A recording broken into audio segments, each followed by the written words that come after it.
Most business managers say they're handling more calls for service. J.L. Anderson Heating and Cooling office manager Amanda Wade says they haven't had quite as many calls as expected, possibly because most of their customers are on an annual maintenance program. Still, she says the company's 14 technicians have been on the go since early in the morning. As soon as that first day happens and it's negative out, it's going to break if it was on the verge of breaking.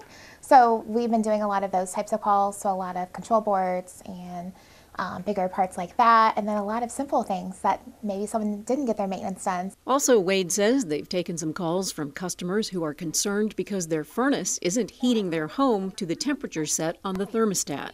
And during this kind of weather, your system is not going to keep up like on a normal day because it just can't with the way the temperatures are outside. Tippecanoe County Sheriff Bob Goldsmith says his office has helped a few motorists who were stranded when their vehicles broke down in the cold.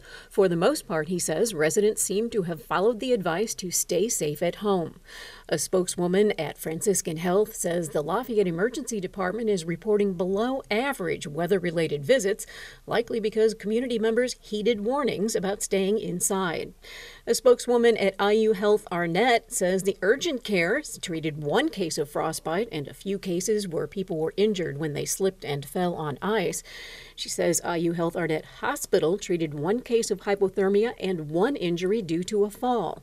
Most patients were dressed appropriately for the weather. The parts of the body that are susceptible to frostbite, such as fingers and toes, nose, ears, that kind of stuff, should be covered. The extreme cold prompted City of Lafayette sanitation team leaders to pull their crews off of routes on Wednesday out of concern for the workers' health and safety. They will resume on Thursday, with pickup delayed one day for the rest of the week. Chris Morrissey, Star City News.